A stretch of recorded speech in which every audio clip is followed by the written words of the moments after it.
वासुदेवाय।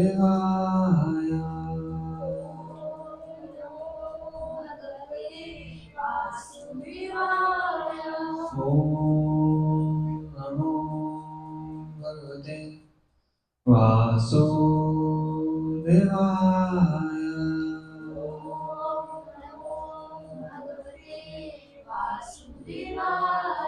ॐ नमो भगवते वासुदेवाय।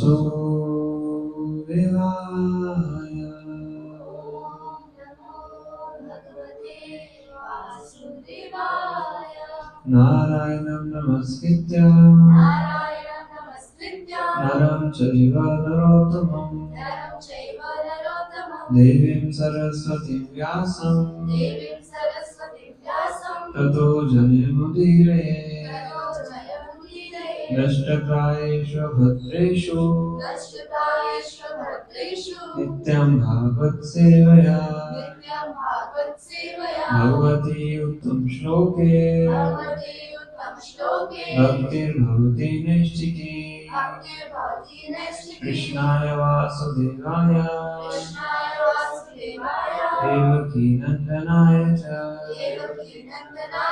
नन्दगोपकुमाराय गोविन्दाय नमो नमः। गोविन्दाय नमो नमः। श्रीमद् भागवतम स्कंद 1 अध्याय 12 श्लोक नंबर 1 to 6। श्लोक नंबर 6 हम तो रहेंगे।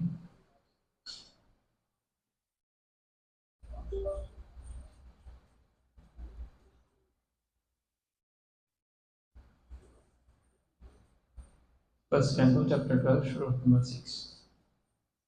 किं ते कामः सुस्पर्हः मुकुन्द मनसो द्विजः अधि जर्हुर्मुदं राज्ञा क्षुधि तस्य यथेतरे। किं ते कामः सुस्पर्हः मुकुन्द मनसो द्विजः अधि जर्हुर्मुदं राज्ञः क्षुधि तस्य यथेतरे। किं ते कामः सुस्पर्हः मुकुन्द मनसो द्विजः अधि जर्हुर्मुदं राज्ञः क्षुधि तस्य यथेतरे। किं ते कामः सुस्पर्हः मुकुन्द मनसो द्विजः अधि जर्हुर्मुदं राज्ञः क्षुधि तस्य यथेतरे। किं ते कामः सुस्पर्हः मुकुन्द मनसो द्विजः अधि जर्हुर्मुदं राज्ञः क्षुधि तस्य यथेतरे।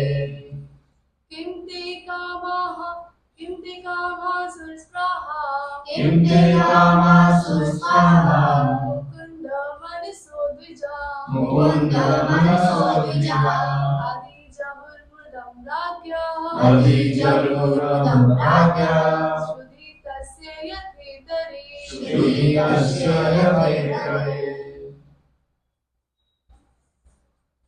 किं ते कामः सुस्पृहा मुकुन्द मनसो द्विजः अधि जर्हुर्मुदं राज्ञः श्रुति तस्य यथेतरे। शब्दार्थ अनुवाद तात्पर्य श्लोकार्थ की किम किसलिए ते वे सब कामः इंद्रिय भोग के विषय सुर स्वर्ग के निवासियों की स्पारहा आकांक्षाएं मुकुंद मनसा पहले से ईश्वर भावना भावित का द्विजहा हे ब्राह्मणों अधिजरहा संतुष्ट कर सके मुदम प्रसन्नता राज्ञः राजा का क्षुधितस्य भूखे का यथा जिस तरह इतरे अन्य वस्तुओं में हे ब्राह्मणों राजा का ऐश्वर्य इतना मोहक था कि स्वर्ग के निवासी भी उसकी आकांक्षा करने लगे थे, लेकिन चूंकि वे भगवान की सेवा में तल्लीन रहते थे तथा उन्हें भगवान की सेवा के अतिरिक्त कुछ भी तुष्ट नहीं कर सकता था। तात्पर्य ध्यान से सुनिए। संसार में दो वस्तुएं होती हैं जिनसे जीवों की तुष्टि हो सकती है। जब कोई भौतिकता में डूबा हुआ रहता है तो वह इंद्रिय तृप्ति से ही तुष्ट होता है, किंतु जब कोई भौतिक गुणों से मुक्त होता है तो वह भगवान की तुष्टि के लिए प्रेमामयी सेवा करके ही तुष्ट होता है। इसका अर्थ यह हुआ कि जीव वैधानिक रूप से सेवक है, सेव्य नहीं है। बहिरंगा शक्ति की दिशाओं में मोहग्रस्त होने के कारण वह अपने आप को सेवा कराने योग्य समझता है, जबकि वास्तव में वह सेव्य होता नहीं। वह तो काम, इच्छा, क्रोध, लोभ, गर्व, उन्मत्ता तथा असहिष्णुता जैसी इच्छाओं का दास होता है। जब वह आध्यात्मिक ज्ञान की प्राप्ति करके अपने होश में आता है तो वह अनुभव करता है कि वह भौतिक जगत का स्वामी नहीं, अपितु अपनी इंद्रियों का दास है। उस समय वह भगवत सेवा की याचना करता है और तब वह तथाकथित भौतिक सुख के द्वारा मोहग्रस्त हुए बिना सुखी बन जाता है। महाराज युधिष्ठिर मुक्त आत्मा थे, अतएव उन्हें विशाल साम्राज्य, उत्तम पत्नी, आज्ञाकारी बंधुओं, सुखी प्रजा तथा सुसंपन्न जगत से कोई प्रसन्नता नहीं हो रही थी। शुद्ध भक्त को ये वर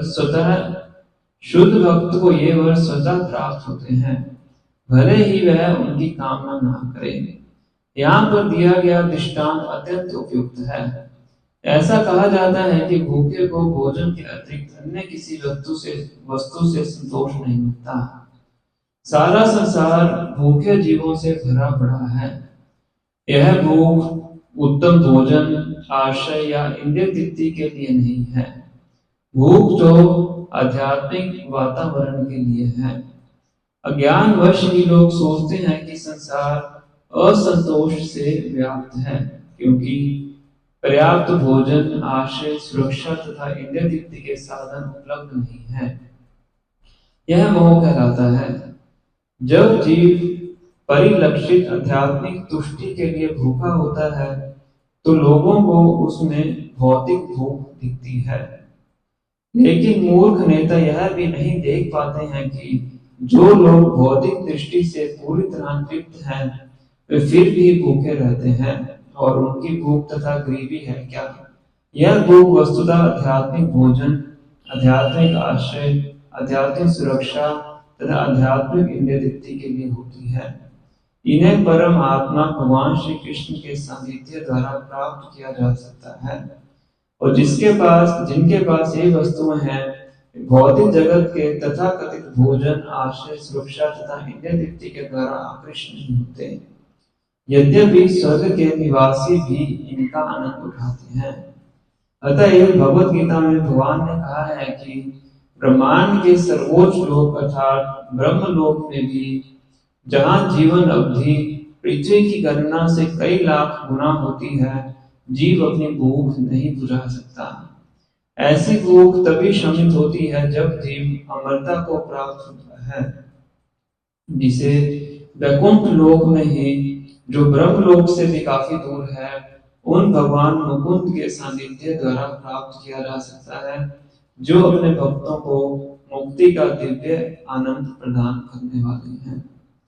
ओम अज्ञानतिमिरन्धस्य ज्ञानाञ्जनशलाकया चक्षुरुन्मीलितं येन तस्मै श्रीगुरवे नमः। श्रीचैतन्यमनोभीष्टं स्थापितं येन भूतले स्वयं रूपः कदा मह्यं ददाति स्वपदान्तिकं। वन्देऽहं श्रीगुरू श्रीयुतापत्कमलं श्रीगुरुं वैष्णवांश्च श्रीरूपं साग्रजातं सैतन्यनाथामृतं तं सजीवं साद्वैतं सावधूतं परिजनसहितं कृष्णचैतन्यदेवं श्रीराधा कृष्णपादान् सैगतललिता श्रीविशाखान्वितांश्च हे कृष्णा करुणा सिन्धु दीनबन्धु जगत्पते गोपेश गोपिका कान्ता राधाकान्त नमोस्तुते। तप्तकाञ्चन गौराङ्गी राधे वृन्दावनेश्वरी वृषभानुसुते देवी प्रणमामि हरिप्रिये। वाञ्छाकल्पतरुभ्यश्च कृपासिन्धुभ्यैव च पतितानां पावनेभ्यो वैष्णवेभ्यो नमो नमः। जय श्री कृष्ण चैतन्य प्रभु नित्यानंद श्री अद्वैत गदाधर श्रीवासादि गौर भक्तवृंद। हरे कृष्णा कृष्णा कृष्णा हरे हरे, हरे राम राम राम हरे हरे। ओम विष्णुपादाय कृष्ण कृष्णाय भूतले श्रीमते भक्तिवेदांत स्वामी नामिने। नमस्ते सरस्वती देवी गौरवाणी प्रचारिणे निर्विशेष शून्यवादी पाश्चात्य देशतारिणे।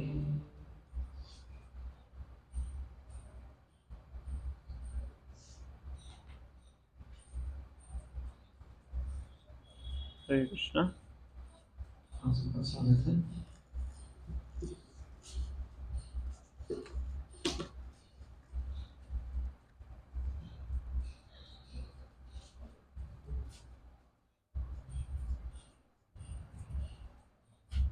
तो हम आज चर्चा कर रहे हैं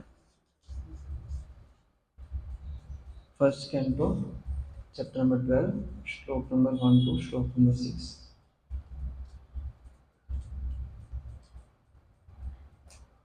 तो 11वें अध्याय में हमने पढ़ा था किस प्रकार से भगवान द्वारका में पहुंचते हैं, द्वारका में प्रवेश करते हैं, और फिर वहाँ पे द्वारका के निवासियों का और द्वारका नगरी का थोड़ा सा डिस्क्रिप्शन में पढ़ा था। और आज इस अध्याय में जो सौनक आदि ऋषि हैं,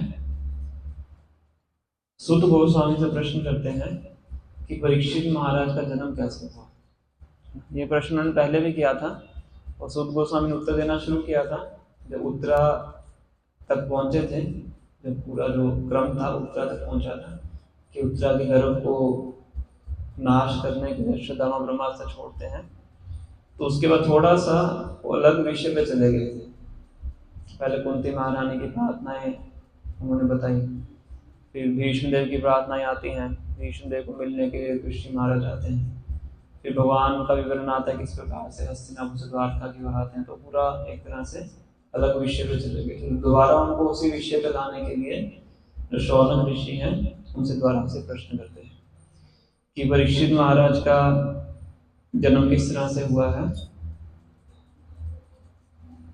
और क्यों इतनी जल्दी उनकी मृत्यु हो गई और उनकी मृत्यु कैसे हुई और किस प्रकार से उन्होंने अपना राज्य किया। तो ये प्रश्न पूछते हैं।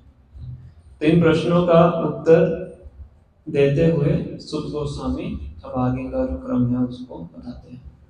सबसे पहले वो क्या कर रहे हैं, ऋषि महाराज के राज्य का वर्णन कर रहे हैं। ऋषि महाराज किस प्रकार से अपना राज्य चलाते थे। 3 नंबर श्लोक से शुरू करते हैं, 4 नंबर श्लोक से। तो इसमें वो डिस्क्रिप्शन देते हैं कि ऋषि महाराज का राज्य था, कितना संपन्न था, सब प्रकार की भौतिक सुविधाएं उनके राज्य में थी और किसी प्रकार का उनके राज्य के अंदर कोई भी क्लेश वगैरह नहीं था। ये बहुत जगह पे श्रील प्रभुपाद जी और सुखदेव गोस्वामी वर्णन करते हैं कि जहाँ पे भी किसी राज ऋषि की बात आती है, राज ऋषि उनको बोलते हैं जो कि राजा की पदवी पे होते हैं और साथ ही साथ क्या होते हैं, भक्त होते हैं, भक्त राजा। पहले जो क्षत्रिय होते थे वो भक्त होते थे, इसलिए पूरे राज्य को रूल कर पाते थे। तो गोपाल जी से इसमें पूरा डिस्क्रिप्शन देते हैं कि जब तक राजा भक्त नहीं है उसकी प्रजा कभी भी सुखी नहीं हो सकती है। गोपाल जी ऐसा बताते हैं। और अगर प्रजा को सुखी करना है तो सबसे पहले राजा को क्या बनना पड़ेगा, भक्त बनना पड़ेगा और धार्मिक सिद्धांतों के अनुसार उसको अपना राज्य चलाना पड़ेगा। उसी से उसकी प्रजा को सुख और शांति प्राप्त हो सकती है, अदरवाइज नहीं हो सकती है। और शास्त्र में भी बताया गया है कि जो प्रजा पाप करती है, मान लो कि राजा है, उसकी प्रजा में पाप हो रहा है, तो उसकी प्रजा के पाप का 1/6 पार्ट, कितना 1/6 पार्ट किसको जाता है, राजा को सहन करना पड़ता है।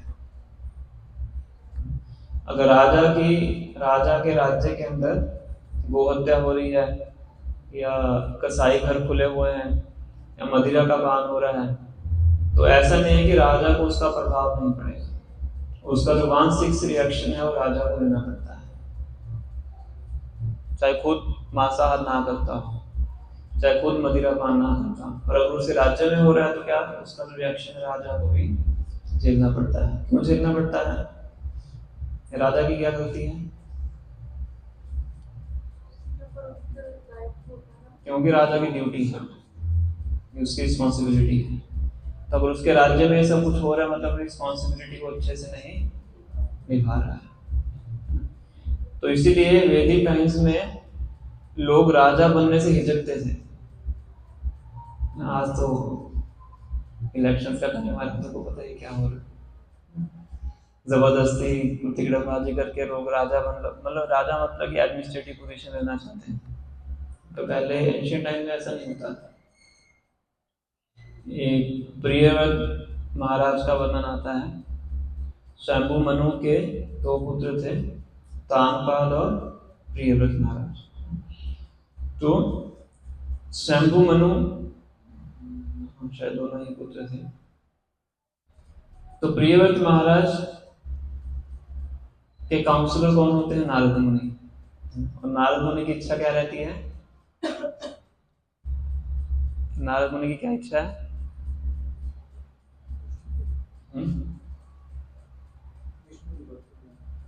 भक्ति भी कौन सी स्पेसिफिक कौन सी भक्ति करवाते हैं,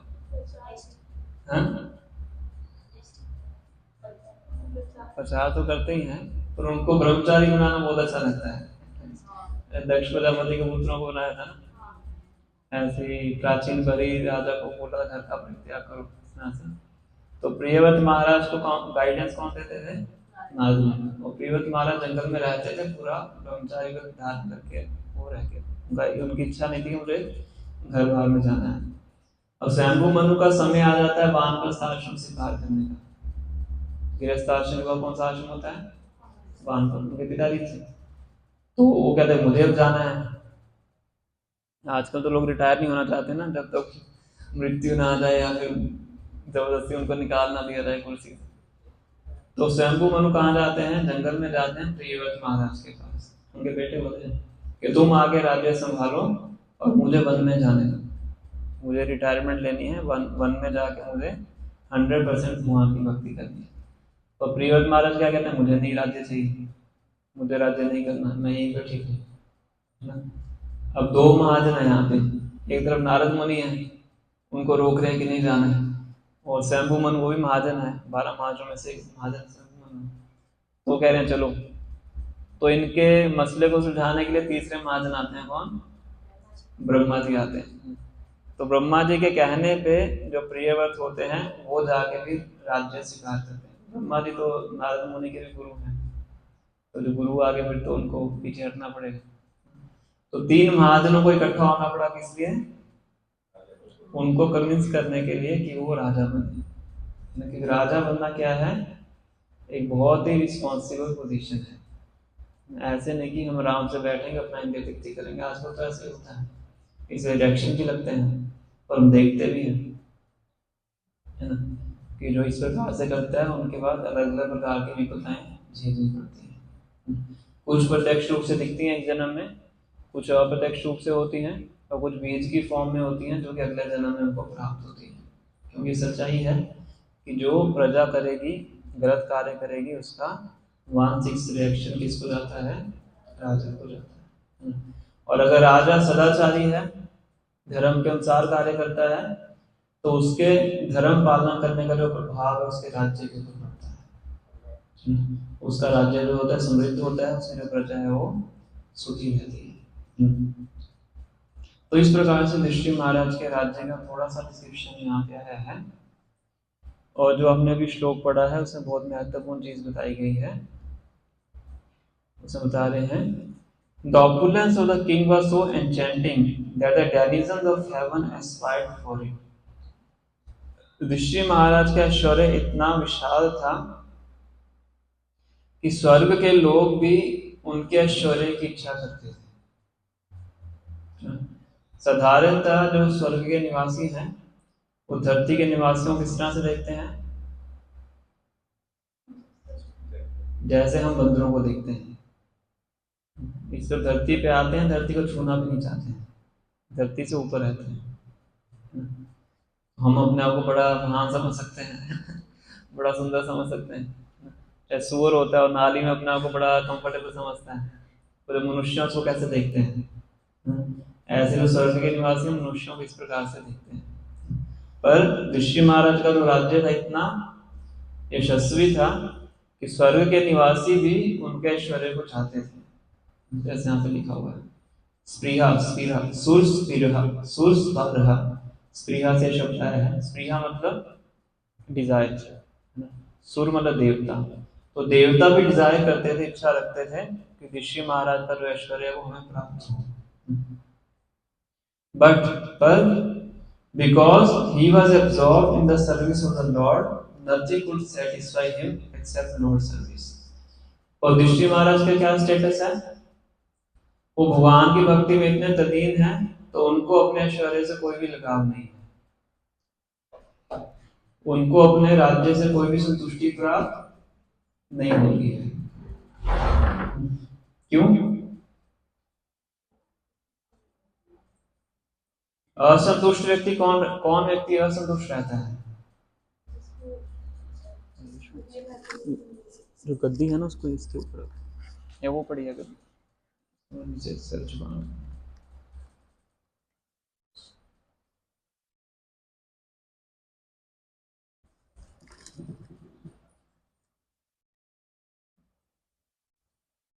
असंतुष्टि किसको अनुभव होती है? डिससैटिस्फैक्शन किसको अनुभव होती है? जिसका मटेरियल डिजायर नहीं हो, ओके, और इच्छा पूरी ना हो, जो अपने आप में पूर्ण नहीं है, जो पूर्णता का अनुभव नहीं करता है, तो घुमा फिरा के बात तो वही है। तो मान लो किसी पास बहुत धन भी है, नॉर्मली संसार में लोग धन से सुख को कंपेयर करते हैं, सुख की परिभाषा धन से ही दी जाती है, कनक और कामिनी 2 चीजें बताई जाती है। तो इतना कुछ होने के बाद भी अगर उसको संतुष्ट नहीं है, इसका मतलब क्या है कि उसको उस धन से पूर्णता प्राप्त नहीं हो रही है। इसलिए वो डिससेटिस्फाई अनुभव करता है, फील करता है। और जब वो असंतुष्टि अनुभव करता है तो दूसरे से ईर्ष्या करता है। जब खुद डिससेटिस्फाइड है तो दूसरे के पास कुछ ऐश्वर्य को देख के उसको उसको ईर्ष्या होती है कि अपने आप में उसके अंदर पूर्णता नहीं है, कमी है, अपने आप में कमी महसूस करता है। और बोबा जी कहते हैं कि ये कमी कैसे दूर हो सकती है? ये कमी सिर्फ आध्यात्मिकता से दूर हो सकती है। जैसे बोबा जी सेकंड पैराग्राफ में लिख रहे हैं, whole material world is full of hungry living beings. पूरा भौतिक जगत किससे भरा हुआ है? भूखे जीवात्माओं से भरा हुआ है। तो कोई कह सकता है कि हम तो भूखे हैं नहीं। तो भूख किसकी है?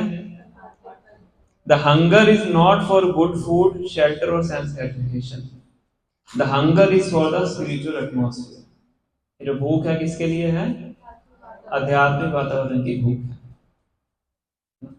पर भूखे होते हुए भी हमें पता नहीं है किस प्रकार की भूख है। मान लो किसी व्यक्ति को भूख लगी है, उसके आगे आप कोई जलता हुआ कोयला रख दो, उसको लगेगी शायद इसको खा के मेरी भूख मिट जाएगी। मिटेगी भूख? भूख तो खाने से मिटेगी, है ना? इसी प्रकार से इस संसार में जीवों की भूख किसके लिए है? भगवान की भक्ति के लिए है। पर उसको क्या लगता है कि भौतिक इंद्रिय तृप्ति करके मेरी भूख दूर हो जाएगी, तो इसलिए इंद्रिय तृप्ति करना चाहता है, ज्यादा से ज्यादा करना चाहता है। उसका परिणाम क्या होता है? उल्टा होता है। जैसे उदाहरण देते हैं कि एक हिरन है जो कि रेगिस्तान के अंदर है। अब रेगिस्तान में है, नीचे से बालू गर्म है, ऊपर से सूर्य चमक रहा है, तो उसको बहुत प्यास लगती है। और उसको दूर लगता है कि रेत के ऊपर क्या है? पानी है। फिर जब हीट बहुत ज्यादा बढ़ जाती है तो लगता है कि पानी है। ये फिनोमिना होता है, टोटल इंटरनल रिफ्लेक्शन इसको बोलते हैं, कि जब बहुत ज्यादा गर्मी होती है सड़क पे पानी नजर आता है, तो हिरन को लगता है कि आगे क्या है? पानी है। उसको लगता है कि पानी को पीऊंगा मेरी प्यास क्या हो जाएगी? बुझ जाएगी। तो भागता है आगे। आगे जाके देखता है कि वहां तो पानी है नहीं, तो फिर क्या देखता है उसको? पानी और आगे है। तो इस प्रकार से भागता रहता है, भागता है, और भागने से क्या हो रहा है उसकी और जो थोड़ी बहुत एनर्जी बची होती है शरीर के अंदर वो भी खत्म हो जाती है, अंत में उसकी मृत्यु हो जाती है रेगिस्तान में। तो इसी प्रकार से जीवात्मा इस संसार के अंदर हर व्यक्ति से आप पूछ लीजिए, कोई व्यक्ति संतुष्ट नहीं है। बाहरी रूप से चाहे बोल दे बोलने के लिए, पर उसको क्या लगता है कि मैं यहां तक पहुंच जाऊं, संतुष्ट हो जाऊं। और यही उसके जीवन का मोटिवेटिंग फैक्टर होता है कि उसको और इंस्पिरेशन देता है और काम करने के लिए। फिर वहां पे पहुंचता है, उसको लगता है कि जितना मैंने उम्मीद लगाई थी उतना तो है नहीं, कुछ है पर जितनी उम्मीद लगाई थी उतना नहीं है, तो थोड़ा और ऊपर पहुंच जाऊं तो वो प्राप्त हो सकता है। फिर उसके लिए मेहनत करता रहता है, बहुत उसको मोटिवेट करता है कि ऐसा करना चाहिए, तो बहुत परिश्रम करता है। फिर परिश्रम करते हुए उसको आनंद की अनुभूति भी होती है, सोचता रहता है कि मुझे ये प्राप्त होगा परिश्रम करके, है ना? तो इसको बोलते हैं प बल, प फ ब भ म प्रभा जी बोलते थे। प मतलब परिश्रम। तो इतना इतना परिश्रम करता है कि उसके मुंह से फेन निकलती है। फेन समझते हैं? झाग होती है ना, जब घोड़ा बहुत ज्यादा दौड़ता है उसके मुंह से झाग निकलती है। प मतलब परिश्रम, फ मतलब फेन, फ फ ब, ब मतलब व्यर्थता, व्यर्थता, यूजलेस, यूजलेस एंडेवर। फिर भ मतलब भय, और म मतलब मृत्यु। तो ऐसे वो अपने गोल आगे बनाता रहता है, और ऐसे करते करते एक दिन उसकी क्या हो जाती है? मृत्यु हो जाती है। और मृत्यु के समय में भी वो क्या करता है? फिर असंतुष्टि का अनुभव करता है। उसको लगता है कि ऐसे जीवन निकल गया, अब तो थोड़ा सा मेरा सुख का समय आया था, मृत्यु हो गई। कई बार लोग इस तरह से बोलते हैं, पूरा जीवन मैंने ऐसे ही निकाल दिया, कभी मुझे सुख प्राप्त नहीं हुआ। ऐसे ऐसे लोग मृत्यु के समय में ऐसी ऐसी बातें करते हैं, रिग्रेट होता है ना? तो इसीलिए क्योंकि उसको पता नहीं है कि भूख किस चीज की है, भूख है उसके पास भगवान की भक्ति की। और जब किसी को भक्ति प्राप्त हो जाती है, बाकी सुविधाएं चाहे उसके पास ना भी हो, तो असंतुष्टि का वो संतुष्टि का अनुभव करता है, वो संतुष्ट रहता है। चाहे शारीरिक सुविधाएं उसके पास ना हो, पर फिर भी क्या रहता है, वो संतुष्ट रहता है, क्योंकि जो आत्मा है उसको उपाधि यहाँ पे लिख रहे हैं,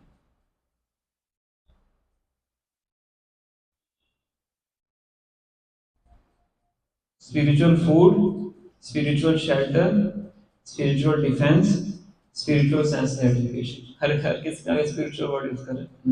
आध्यात्मिक भोजन, आध्यात्मिक आश्रय, और क्या है, डिफेंस को क्या बोलते हैं, आध्यात्मिक रक्षा, और आध्यात्मिक इंद्रिय। These can be obtained in the association of Supreme Lord Krishna। और ये हमें कैसे प्राप्त हो सकता है, भगवान श्री कृष्ण के शेल्टर सानिध्य में प्राप्त हो सकता है। तो इस प्रकार से ऋषि महाराज थे पूर्ण रूप से संतुष्ट थे भगवान श्री कृष्ण की भक्ति में, इसलिए अपने राज्य से उनको बिल्कुल भी अटैचमेंट नहीं थी। As a matter of duty अपना राज्य वो रन कर रहे थे, वो ड्यूटी के लिए कर रहे थे, और उनके प्रति उनकी आसक्ति बिल्कुल भी नहीं थी। और ये कैसे पता लगता है हमें कि वो as a matter of duty run कर रहे थे, उनकी आसक्ति नहीं थी?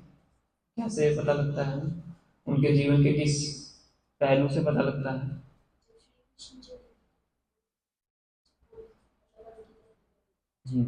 जैसे ऋषि महाराज को पता लगा कि भगवान श्री कृष्ण ने अपनी लीलाएं समाप्त करके अपने धाम चले गए हैं, उसी टाइम अपना मुकुट उतारते हैं, नीचे रखते हैं, और परीक्षित महाराज को राजा बना के निकल जाते हैं, बिल्कुल ही वेट नहीं करते। और ऋषि महाराज जाते हैं तो अर्जुन, भीम, नकुल, सहदेव, द्रौपदी, कुंती सब के साथ ही चले जाते हैं। इसके बाद चैप्टर आएगा, आई थिंक इससे नेक्स्ट चैप्टर वही है। प्रभुपाद जी इसका टाइटल देते हैं चैप्टर का, पांडव्स रिटायर टाइमली। समय पे रिटायरमेंट ली है, तो रिटायरमेंट समय पे होनी चाहिए। ऐसे परीक्षित महाराज जो कि इन्हीं के बेटे हैं, आगे जाके देखेंगे। परीक्षित महाराज को पता लगता है कि मुझे श्राप मिल गया है, 7 दिन के बाद मेरी मृत्यु हो जाएगी। उन्हीं के बारे में प्रश्न किया है शौनक ऋषि ने। तो उन्होंने ये प्रयास नहीं किया कि उस ब्राह्मण के छोटे पुत्र ने मुझे श्राप दिया है, मैं ही पलट के श्राप देता हूँ। उनके पास इतनी शक्ति थी कि वो पलट के श्राप दे सकते थे। जिनको माता गर्भ के अंदर ही भगवान के दर्शन हो गया, उनके पास शक्ति की कमी थोड़ा है। पर उन्होंने इन चीजों में अपना समय व्यर्थ नहीं किया, उसी टाइम अपना राजपाट छोड़ा, अपने बेटे को राजा बना के गंगा के किनारे जाके 7 दिन के लिए भागवत सुनने के लिए शुद्धदेव गोस्वामी से भागवत सुनने के लिए वहां पे बैठ जाते। उनको पता था कि इस टाइम पे क्या कार्य करना चाहिए। तो इस प्रकार से यहाँ पे वर्णन किया गया है। भागवत में ऐसे बहुत से महान भक्तों का और महान राजाओं का वर्णन आता है, किस प्रकार से उन्होंने ऐश्वर्य के अंदर रहते हुए भी ऐश्वर्य से बिल्कुल अटैच नहीं थे। जैसे भीष्म देव का वर्णन हम सुनते हैं। भीष्म देव की प्रतिज्ञा को भीष्म क्यों बोला गया था? ब्रह्मचारी तो बहुत से लोग हैं संसार के अंदर जो व्रत लेते हैं ना। भीष्म पहले दिन का नाम तो देव व्रत होता है ना, तो प्रण लेते हैं कि मैं आजीवन भर शादी नहीं करूंगा। तो उनके व्रत को भीष्म, उसके बाद उनका नाम पड़ता है भीष्म देव, क्योंकि जो स्वर्ग के निवासी होते सब क्या बोलते हैं? भीष्म भीष्म, मतलब भीष्म प्रतिज्ञा है, बहुत भीष्म प्रतिज्ञा है। तो ब्रह्मचर्य व्रत की प्रतिज्ञा तो बहुत से लोग लेते हैं। तो राजपाट में रह के पालन किया था, राजा के सेवक के रूप में न, पूरे ऐश्वर्य के बीच में होते हुए उन्होंने ब्रह्मचर्य व्रत का पालन किया, मतलब सब कुछ होते हुए बिल्कुल डिटैच रहना। तो ये क्या है? ये भीष्म प्रतिज्ञा है। तो ऐसे बहुत से राजाओं का भागवतम के अंदर वर्णन आता है कि इस प्रकार से ऐश्वर्य के बीच में रहते हुए बिल्कुल क्या थे? ऐश्वर्य से आसक्त नहीं थे। ध्रुव महाराज हुए, प्रहलाद महाराज हैं, अम्बरीश महाराज हैं, सब क्या है? भगवान के उच्च उच्च कोटि के भक्त हैं। बलि महाराज तो सब कुछ ही छीन लिया भगवान ने, है ना। उनकी पत्नी भी आके उनको डांट रही है सबके सामने। जब वामन देव आके उनको बंदी बना लेते हैं, तो उनके दादा प्रहलाद महाराज वहां पे आते हैं, उनकी पत्नी आती है विंध्यावली, वो भी डांटती है सबके सामने। वेदी टाइम में पति को पत्नी डांटे तो बहुत बड़ी बात है, आज नॉर्मल हो गया कोई पब्लिक के अंदर। पर फिर भी उन्होंने वो भगवान की भक्ति से बिल्कुल भी एक स्टेप भी हटते नहीं। किसी से भगवान प्रसन्न होते हैं, को पूरा सूत्र लोक दे देते हैं, जो कि इंद्र के लोक से भी, इसके ऐश्वर्य इंद्र के लोक से भी ज्यादा था। तो ऐसे वर्णन आता है महान महान राजाओं का। उनमें से युधिष्ठिर महाराज हैं, जिनका वर्णन अभी सुध गोस्वामी कर रहे हैं। तो इस तात्पर्य में प्रभुपाद इंद्रिय तृप्ति का वर्णन कर रहे हैं। तो कुछ पॉइंट्स हम डिस्कस करेंगे कि कैसे हम इस इंद्रिय तृप्ति से ऊपर उठ सकते हैं। जो इंद्रिय तृप्ति है ये हमें इस संसार में बांध के रखती है ना। इंद्रिय तृप्ति का अर्थ क्या है कि अपनी जो भौतिक इंद्रियां हैं उनको भौतिक तरीके से तृप्त करने का प्रयास करना। तृप्त तो होती नहीं है, तृप्त करने का प्रयास करना। किससे? भौतिक इंद्रिय विषयों से। उसको क्या बोलते हैं? इंद्रिय तृप्ति बोलते हैं, है ना। तो बाहरी रूप से व्यक्ति को क्या लगता है कि अपनी इंद्रियों को इंद्रिय विषयों के संपर्क में लेके आऊंगा तो मुझे क्या होगा? सुख की अनुभूति होगी, है ना। ये दिखने में लगता है, तो थोड़ी सी अनुभूति होती भी है ना। पर भगवद गीता में भगवान क्या कहते हैं? ये ही संस्पर्शा होगा दुख योन्या एवते आदि अंतवंत कौन्तेय नातेषु रमते बुधा। तो भगवान कहते हैं कि जब इंद्रियां और इंद्रिय विषय दोनों आपस में संपर्क में आते हैं तो क्या होता है? दुख योन्या एवते, दुख की योनि मतलब सोर्स ऑफ मिजरी, तो दुख उत्पन्न होता है ना। जैसे बहुत गर्म कोई लोहे की प्लेट है, उसके ऊपर पानी की बूंद डालोगे तो क्या होता है? स्टीम बन जाती है। जैसे संपर्क में आएगा तो क्या हो जाती है? स्टीम बन जाती है। ऐसे जब इंद्रिय विषय इंद्रियों के संपर्क में आता है तो क्या बन जाती है? दुख उत्पन्न होता है। दुख ही होने ही होते हैं। पर आप कहोगे कि थोड़ा सा सुख तो मिलता है ना, मैंने गोलगप्पे खाए तो कुछ तो सुख मिला ना, मुझे कुछ तो सुख मिलता है। वो सुख कैसा है? भगवान कहते हैं आद्य अंत वंत कौन्तेय, उसका बिगिनिंग और उसका एंडिंग है।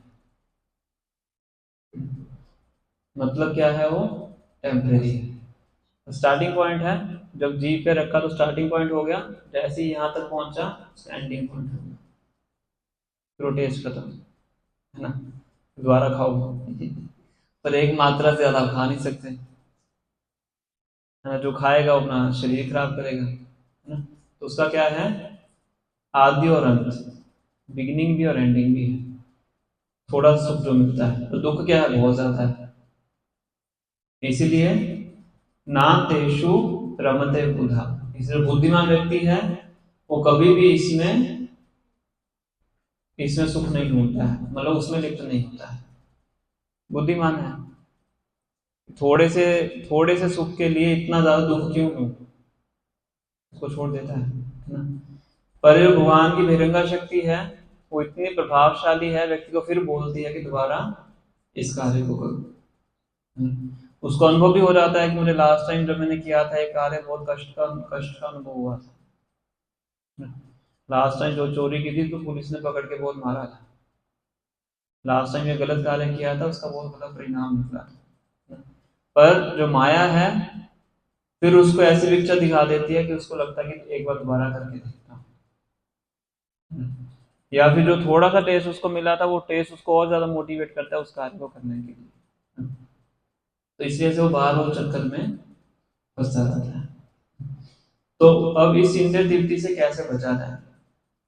सेम प्रश्न भगवान अर्जुन भगवान से पूछते हैं कि मैं करना नहीं चाहता हूँ फिर भी मुझसे करवाया जाता है ना, मुझे पता है इसका परिणाम क्या है, मेरी इच्छा भी नहीं है, पर फिर भी क्या होता है? जबरदस्ती कोई मुझे पुश करता है गलत कार्य करने के लिए। भगवान कहते हैं कि रजोगुण है, और तीनों गुण क्या है? माया की शक्ति है। तो अब इससे कैसे बचा जाए? एक तो होता है अज्ञानी व्यक्ति, मूर्ख व्यक्ति, उसको तो कुछ पता ही नहीं सही गलत क्या है, गलत क्या है। एक है ज्ञानी व्यक्ति, जिसको पता लग गया कि सही क्या है, गलत क्या है। तो हम थोड़ा तो उस अवस्था में है, हमें पता लग गया है सही क्या है, गलत क्या है, पर कई बार अपने आप को इतना शक्तिशाली हम अनुभव नहीं करते हैं पता होने के बावजूद भी सही चीज का चुनाव करने के लिए। ऐसा होता है कि नहीं? पता है कि सही क्या है गलत क्या है, और फिर भी इतना हम क्या कहते हैं उसको, मेंटल स्ट्रेंथ या स्पिरिचुअल स्ट्रेंथ हम नहीं जुटा पाते हैं वो चुनाव करने के लिए, है ना? सबके साथ होता है। तो हमारी स्थिति अब उस एक स्टेप तो ऊपर आ गए हैं हम, इतना तो पता लग गया कि सही क्या है गलत क्या है ना? तो उस चुनाव को करने के लिए क्या क्या चीजें हम करें, 3-4 पॉइंट्स हम डिस्कस करेंगे ताकि हम इंद्रिय तृप्ति से अपने आप को ऊपर उठा सकें। कि जब हम इंद्रिय तृप्ति से अपने आप को ऊपर उठाएंगे तो हर हर रूप से हमारा उसमें फायदा होता है, शारीरिक रूप से भी, मानसिक रूप से भी, आध्यात्मिक रूप से भी, और भावनात्मक रूप से भी, इमोशनली भी, स्पिरिचुअली, फिजिकली, मेंटली, इमोशनली, चारों स्तर पे हमारा क्या होता है, इससे गेन होता है अगर हम अपने आप को इंद्रिय तृप्ति से ऊपर उठाते हैं। तो फर्स्ट पॉइंट है जो कि प्रभुपाद जी तात्पर्य में वर्णन कर रहे हैं, बाय एब्जॉर्बिंग इन डिवोशनल सर्विस। जैसे इसके ट्रांसलेशन में बताया गया है,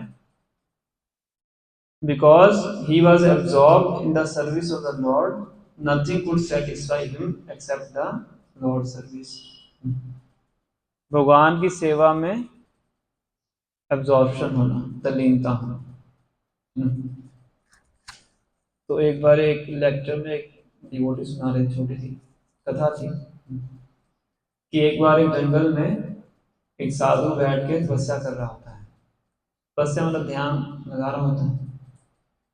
तो उसके आगे से एक लड़की बहुत तेजी से भाग के जाती है, वो स्पीड से भाग के जाती है, तो उसकी तपस्या भंग हो जाती है। तो ध्यान लगा रहा होता है बैठ के, तो वो किसी के पीछे भाग रही थी, वापस फिर जब वापस आती है तो साधु उसको पकड़ लेता है, रोकता है उसको कि तुम्हारे कारण मेरा जो ध्यान था वो भंग हो गया।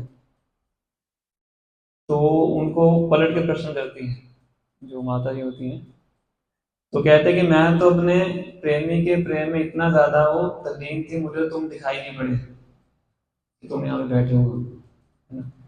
और तुम कौन सा ऐसा ध्यान लगा रहे थे कि तुम्हें मैं दौड़ते हुए दिखाई पड़ गई। इसका मतलब क्या है, उसकी ऑब्जॉर्प्शन कम थी और उसकी ऑब्जॉर्प्शन ज्यादा थी, है ना? उसको वो दिखाई नहीं पड़ी, पर इनको ये दिखाई पड़ गई क्योंकि इनका जो ध्यान पूरी तरह से उसमें नहीं था जिनके ऊपर ध्यान लगा रहे थे, है ना? मतलब क्या है कि जब हम पूरी किसी भी चीज में पूरी तरह से अब्जॉर्ब होते हैं तो बाकी चीजें दिखाई नहीं पड़ती हैं। तो अगर हम भगवान की भक्ति में, भगवान की सेवा में पूर्ण रूप से अब्जॉर्ब हैं तो इंद्रिय तृप्ति के जो विचार हैं वो मन के अंदर आते ही नहीं, है ना? तो इसीलिए क्या करना चाहिए हमें, प्रभुपाद जी कहते थे हमारे पास 24 घंटे में 36 घंटे की सेवा होनी चाहिए। कितने घंटे? 36 घंटे। मतलब माया के लिए बिल्कुल भी समय नहीं होना चाहिए, इतनी सेवा होनी चाहिए कि टाइम ही ना हो माया के पास समय देने के लिए, है ना?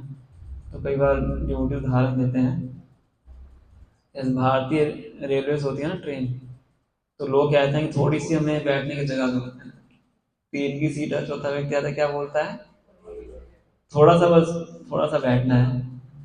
फिर धीरे धीरे धीरे क्या होता है,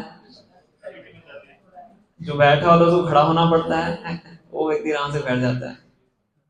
तो इस प्रकार से कहते हैं कि माया को हम थोड़ी सी जगह देंगे, थोड़ा थोड़ा सा स्पेस दे देंगे माया को, चलो इतना 23-24 घंटे मैंने सेवा कर ली, 5 मिनट कुछ इंद्रिय तृप्ति कर लेता हूँ, तो धीरे धीरे क्या हो जाएगा, माया इतनी जगह ले लेगी आपकी, 5 मिनट से होते होते 24 घंटे माया को चले जाएंगे, भगवान की सेवा क्या हो जाएगी, शून्य हो जाएगी, है ना?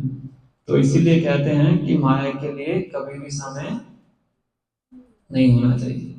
कैसे होगा, अगर सेवा के लिए समय ज्यादा होगा, है ना? तो अपने आप को हमें चैंटिंग में, रीडिंग में, हियरिंग में, सेवा में इतना बिजी रखना चाहिए ताकि बाकी जो इंद्रिय तृप्ति की चीजें हैं उसके लिए हमारे पास समय ही नहीं बचे, है ना? अगर समय है फिर तो माया अपनी जगह बनाएगी, है ना? हमारे एक महाराज हैं राधानंद स्वामी महाराज, उन्होंने एक बार कोटेशन लिखी थी, उनकी कोटेशन लिखी हुई थी, तो उसमें वो लिखते हैं, free time is not a luxury. क्या मतलब?